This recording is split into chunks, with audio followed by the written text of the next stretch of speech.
19ஆம் நூற்றாண்டோட ரொம்ப பிரபலமான ஒரு எடிட்டர், இன்வெஸ்டிகேட்டிவ் ஜேர்னலிஸ்ட், ஒரு பத்திரிகையோட எடிட்டரா இருந்தாரு. வில்லியம் தாமஸ் செட் அப்படிங்கிற நபர். சைடுல ஒரு இமேஜோட இருக்கும். 19ஆம் நூற்றாண்டுல அந்த காலத்திலேயே பெரிய ஆளு, ரொம்ப கிரிட்டிசிசம்க்கு உட்பட்ட ஆள். ஏன்னா இவரோட கருத்துக்கள்லாம் பலருக்கும் பிடிக்காம இருந்தது. அப்படி என்ன கருத்து சொல்லிட்டார் அப்படின்னு கேட்டீங்கன்னா, அதாவது இப்ப வரக்கூடிய தொழில்நுட்பம், வரக்கூடிய ரேஸ் எல்லாம் வச்சு பார்க்கும்போது திரும்பவும் நம்மளாம் கிரேட் பவர் ஆக முடியாது.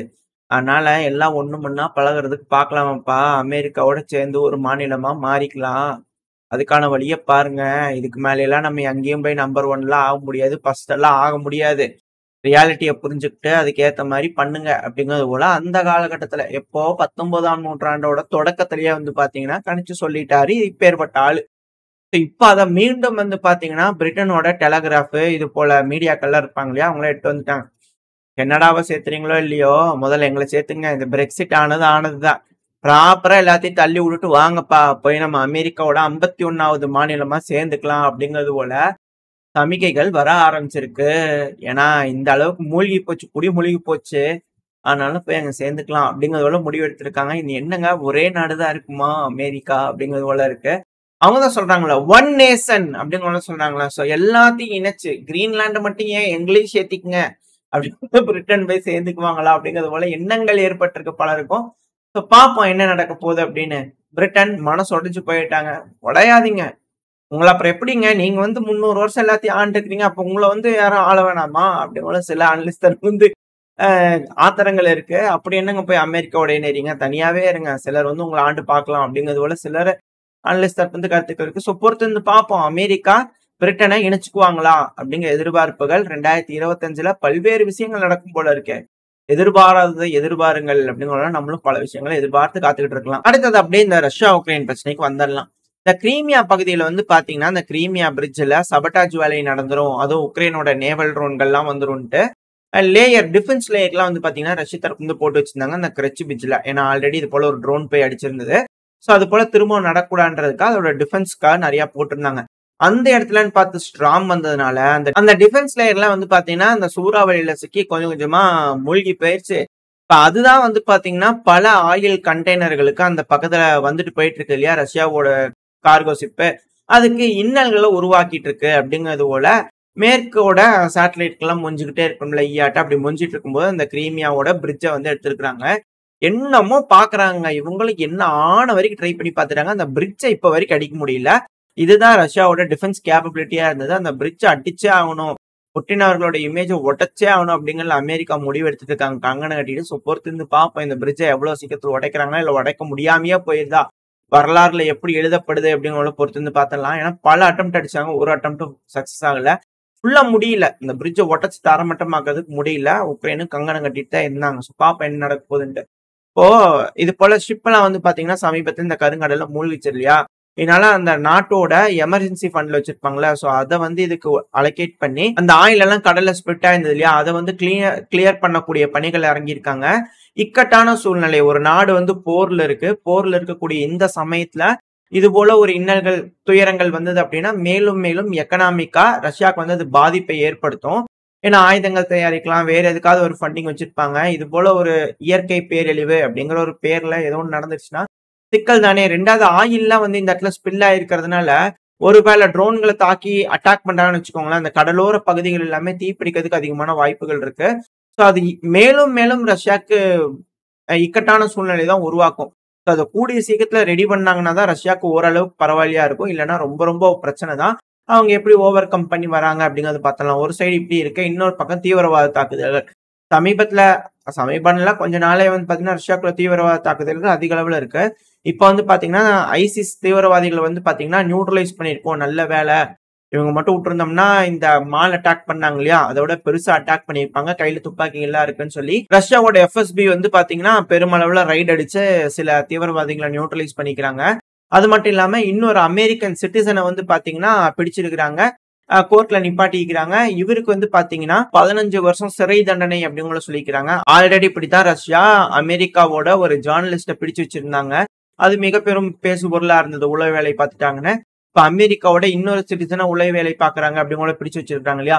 சோ இதுக்கு என்ன மாதிரியான பேச்சுவார்த்தைகள் ட்ரம்ப் அவர்களுக்கும் ரஷ்யாவோட விளாடிமிர் புட்டின் அவர்களுக்கும் மத்தியில இருக்கும் அப்படிங்கிறத பாத்திரலாம். ஏன்னா இதுக்கு முன்னாடி அந்த டைம்ல பேசும்போது பிரிசனர் எக்ஸ்சேஞ்ச் அப்போ ட்ரம்ப் அவர்கள் கிரிட்டிசைஸ் பண்ணியிருந்தாரு. நான்லாம் பேசியிருந்திருக்கவே மாட்டேன், இப்படியா பண்ணுவீங்க அப்படிங்கிறது போல.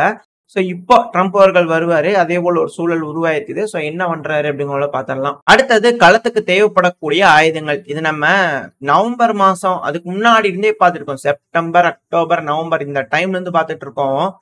தொடர்ந்து பேஜா ரஷ்யாவோட ஆயுதங்கள் இந்த பெல்கிராடு பகுதியா இருக்கட்டும், கர்ஸ்க் பகுதியா இருக்கட்டும், பிரியான்ஸ்க் பகுதியா இருக்கட்டும் வந்த வண்ணமாவே இருக்கு. எங்கதான் இந்த ஆயுதங்கள்லாம் கொண்டு போய் பதுக்குறாங்க அப்படிங்கிற கேள்விகள் நம்ம அந்த டைம்ல இருந்தே நம்ம வச்சுக்கிட்டு இருக்கோம். ஸோ அது போல தொடர்ந்து அடுத்தடுத்த பேட்ச் அடிச்சடிச்சு தள்ளிட்டே இருக்கிறாங்க. ரஷ்ய தரப்பு வந்து இது டிராவல் ஆயிட்டே இருக்கு. ரஷ்யாவோட எந்த இடத்துல பார்த்தாலும் களத்துக்கு வந்து பாத்தீங்கன்னா இது போல ஆயுதங்கள் முன்னாடி வந்துகிட்டே இருக்கு. அது மட்டும் இல்லாம களத்துல பிடிக்கப்படக்கூடிய ஆயுதங்கள், அதுவும் டேமேஜே இல்லாத ஆயுதங்கள்லாம் இருக்கு இல்லையா. உதாரணத்துக்கு ஆபிரகாம் டேங்க். இந்த ஆபிரகாம் டேங்க் வந்து பாத்தீங்கன்னா ரஷ்ய தரப்பு வந்து பிடிச்சிருந்தாங்க. டேமேஜே இல்லாத டேங்கை வந்து பாத்தீங்கன்னா இப்ப ரஷ்யா ஆராய்ச்சிக்காக தூக்கிட்டு போயிட்டு இருக்காங்க அப்படின்னு சொல்றாங்க. அது டேங்க் மேனுஃபேக்சரிங் யூனிட்டுக்கு போகுது. இதை வச்சு என்ன மாதிரியான ரிசர்ச் செஞ்சு என்ன மாதிரியான ஆயுதங்கள் தயாரிச்சு இந்த ஆபிரகாம் டேங்கா ஒரு ஷாட்ல தூக்குறதுக்கு வேலைகள் செய்வாங்க அப்படிங்கிற பாத்திரலாம். ஏன்னா இப்பதான் தூக்கிட்டு போயிட்டு இருக்காங்க. ஸோ பார்ப்போம் என்ன மாதிரி ஆபிரகாம் டேங்குகள், பிடிபடக்கூடிய ஆபிரகாம் டேங்குகள்லாம் ரிப்பேர் பண்ணி சில நேரங்கள்ல ரஷ்ய தரப்பை யூஸ் பண்றாங்க அப்படிங்கிற செய்திகள்லாம் வருது. அதுவும் லெப்பர்ட் டேங்க்லாம் வந்து பாத்தீங்கன்னா சில நேரங்கள்ல அப்படி செஞ்சுதான் தகவல்கள் இருந்துச்சு. பட் அது உறுதிப்படுத்தப்படல.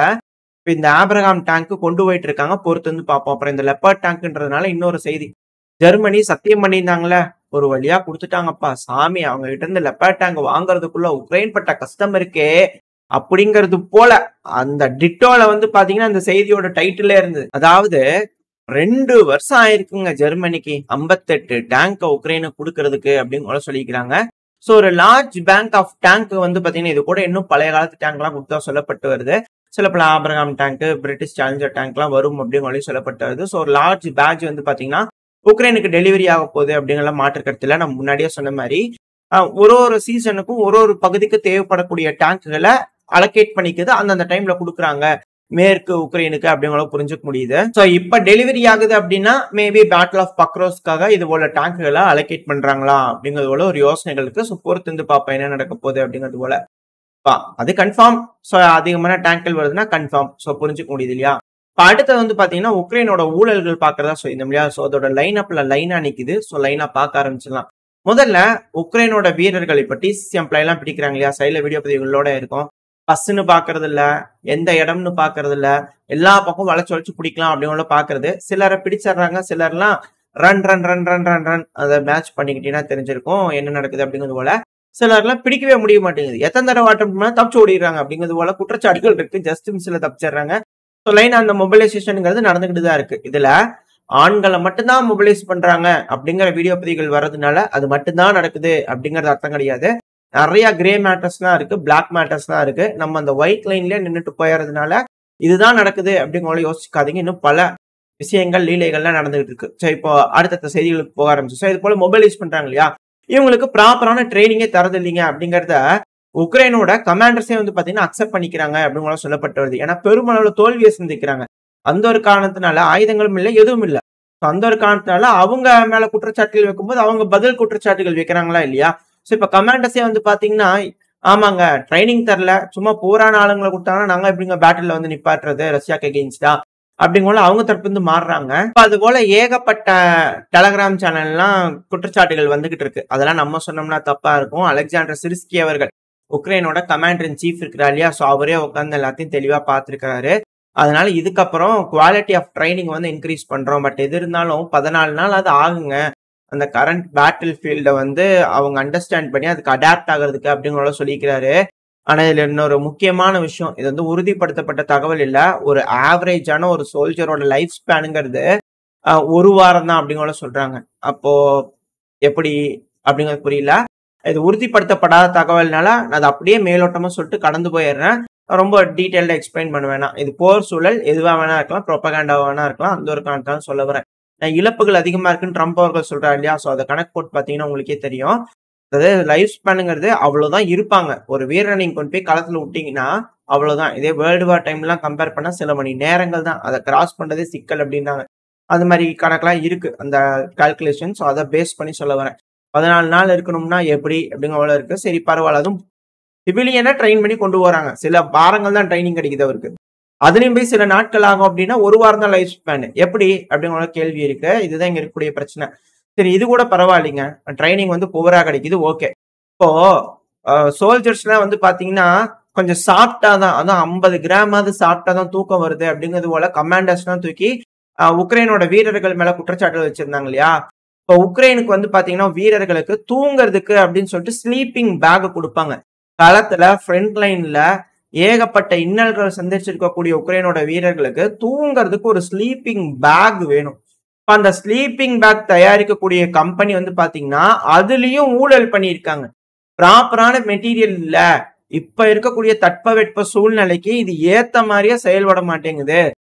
வீரர்கள்னால இதுல ப்ராப்பரா தூங்கவே முடியல. இது அதுக்கான பேக்கே இல்ல. முதல்ல இது ஏதோ குப்பையில போட வேண்டியது கொண்டு வந்து கொடுத்துருக்காங்க அப்படிங்கிறது போல. இது ஆல்ரெடி நம்ம பார்த்திருப்போம். எப்படி வீரர்கள் வந்து பேக் எடுத்துட்டு போறாங்களா, டபுள் ஷோல்டர் பேக். அந்த வீடியோல பார்த்தா அசிங்கமா அந்த வீரர் கேட்பாரு.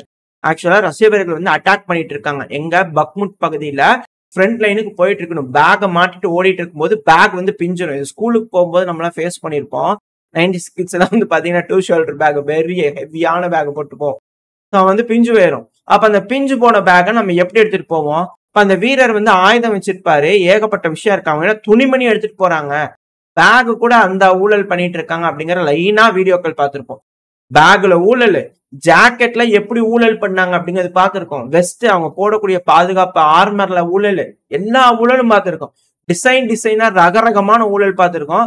அதுல தூங்குற பேக்ல கூட ஊழல் பண்றாங்க அப்படின்னா அவங்க உக்ரைனோட வீரர்கள். ஆனா இந்த விஷயத்துல உக்ரைனோட சல்யூட் கொடுத்தே அவங்க. இவ்வளவு ஊழல் இருந்தோம் தைரியமா நிக்கிறாங்க பாருங்க. ரஷ்யர்கள் எழுத்து நின்று இத்தனை நாள் 3 வருஷம் சமாளிச்சிட்டாங்க. ஆயுதம் இல்ல, எதுவுமே ப்ராப்பரா இல்ல, சோறு ப்ராப்பரா இல்ல. அந்த ஊழல்லாம் பேசினா அது வேற மாதிரி ஆகி போயிரும், ஆகி போயிரும். சார்லாம் பேச பேச நம்மளால முடியல. இத்தனையும் கிராஸ் பண்ணி உக்ரைனோட வீரர்கள் இருக்கிறாங்கன்னா பரவாயில்ல, அவங்களுக்கு கிரேட் தான்.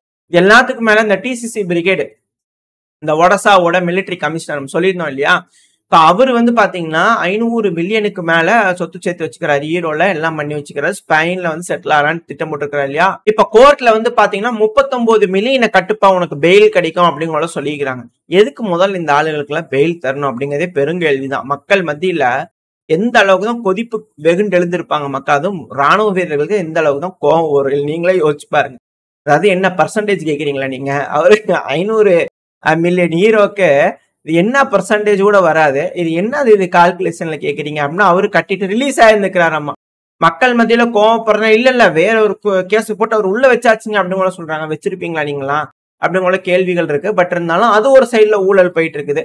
இப்போ புடிபட்டாலுமே காசு கொடுத்துட்டு வெளியே போயிடலாம், பர்சன்டேஜ் கொடுத்துட்டு வெளியே போயிடலாம் அப்படிங்கிறது போல அது தனியா ஒரு ஊழல் போயிட்டு இருக்குது. இது எல்லாத்துக்கும் மேல ஏழைகளை தான் வந்து இவங்க மொபைலைஸ் பண்றாங்க அப்படின்ற குற்றச்சாட்டுகள் ரொம்ப நாளாவே இருந்துகிட்டு இருக்கு. அது மேலும் உறுதி செய்யும் விதத்துல அந்த மிலிட்டரி கமிஷனர்ல ஊழல் பண்றாங்களே, அதெல்லாம் என்கொயரிக்காக கமிஷனுக்கு அரேஞ்ச் பண்ணிருப்பாங்களே, இப்ப அவங்க வந்து எப்படி கண்டுபிடிக்கிறாங்க அப்படின்னா மார்ச் மாசம் 2023 இருந்தே இது போல ஊழல்கள் நடந்துகிட்டு தாங்க இருக்கு. வெறும் 4000 இருந்து 7000 அமெரிக்க டாலர்கள், வெறும் புரியுதுங்களா? 4000 இருந்து 7000 அமெரிக்க டாலர் தான். டாலர் தான் இங்க பேச்சு. காசு கீசெல்லாம் அந்த உள்ளூர் காசு எல்லாம் எட்டு வராதிங்க. டாலர் தான் ஊழல், அது நமக்கு தெளிவா தெரிஞ்சு வச்சு. இந்த பணம் இருந்துச்சுன்னா சேஃபா டிசிசி எம்ப்ளாயே வந்து பாத்தீங்கன்னா செக்யூர் வேலை கொண்டு போய் எந்த நாடு கேட்கறாங்களோ அந்த நாட்டுல இறக்கி விட்டுறாங்களாமா. சோ பணக்காரர்களா இருக்காங்க அப்படின்னா டாலர் எக்ஸ்சேஞ்ச் பண்ண முடியுதுன்னா, டாலர்ல காசு கொடுக்க முடியுது அப்படின்னா சேஃபா யூரோப்பியன் யூனியனுக்கு போயிடலாம் எந்த வயசா இருந்தாலும். ஏழைகளா இருந்தா முன்னாடி போய் நிக்க வேண்டியதான், எதுவுமே கிடைக்காது, எல்லாமே ஊழலா இருக்கும். போய் நின்று துப்பாக்கி சுட்டா சுடுதா அப்படிங்கிற கேள்வி எல்லாம் வர ஆரம்பிச்சிருக்கு இப்பெல்லாம். சோ பொறுத்து இருந்து பார்ப்போம். இது எல்லாத்தையும் மீண்டு வரக்கூடிய மக்களுக்கு பேரிடியா இருக்கு. இப்ப இருக்கக்கூடிய எலக்ட்ரிக்கல் சுச்சுவேஷன்லாம் வந்து பாத்தீங்கன்னா இப்ப போற நிறுத்தினா கூட அடுத்த 2 to 3 வருஷம் ஆகும் ரெடி பண்றது. அப்பெல்லாம் ரெடி பண்ண முடியாது. அப்படிங்கிறது போல இந்த எனர்ஜி மினிஸ்டர்ஸ்லாம் இருப்பாங்க இல்லையா, அவங்க தரப்பு வந்து இன்டர்வியூ கொடுக்கும்போது அவங்க தரப்பு வந்து தனியா ஒரு விஷயங்கள் வந்துகிட்டு இருக்கு. இது எல்லாத்துக்கும் மேல வந்து பாத்தீங்கன்னா சாப்பாடோட விலை இதுக்கு மேல ஏறத்தான் செய்யும், என்ன பண்றது அப்படிங்கிற அவங்க தரப்பு வந்து கேள்விகள் வர ஆரம்பிச்சிருக்கு. எல்லாமே உக்ரைனோட நியூஸ் தான், டிரான்ஸ்லேட் பண்ணி உங்களுக்கு காட்டுறேன். எல்லாமே உக்ரைனோட மீடியாக்கள் சொல்லக்கூடிய விஷயங்கள் தான். இது மேலும் மேலும் உக்ரைனோட மக்களுக்கு கோபத்தையும் எரிச்சலையும் ஏற்படுத்திக்கிட்டு இருக்கு. எப்படி உக்ரைனோட மக்கள், உக்ரைனோட அதிபரான ஜெலன்ஸ்கி அவர்கள் இது போல குற்றச்சாட்டுகள் இருந்து மக்களை மீட்டெடுத்து கூட்டிட்டு வர போறாரு. வரக்கூடிய 2025 ஜஸ்டிஸ் பீஸ்ன்னு கேக்குறாங்க இல்லையா, சோ அது போல அமைதிக்கான வருஷமா இருக்க போதா, இல்ல இது தொடர்ந்து கண்டினியூ ஆயிட்டே இருக்க போதா, என்ன நடக்க போகுது அப்படிங்கிறத பொறுத்து வந்து பார்த்தலாம். இதோட இந்த பதிவை நான் முடிச்சுக்கலாம். இந்த பதிவு எப்படி இருந்துச்சு, உங்களுக்கு பிடிச்சிருக்கா? பிடிச்சுனா லைக் பண்ணிட்டு உங்க ஃப்ரெண்ட்ஸ் அண்ட் ஃபேமிலியோட ஷேர் பண்ணிக்கோங்க. அது கூடவே மறக்காம இந்த பதிவு பத்தி உங்களோட கருத்துக்களை கமெண்ட் செக்ஷன்ல சொல்லுங்க. இந்த பதிவு நல்லா இருக்கும்ன்ற நம்பிக்கையில் அடுத்த பதிவு உங்களை சந்திக்கிறேன். அது வரைக்கும் ஸ்டே சேஃப். பை.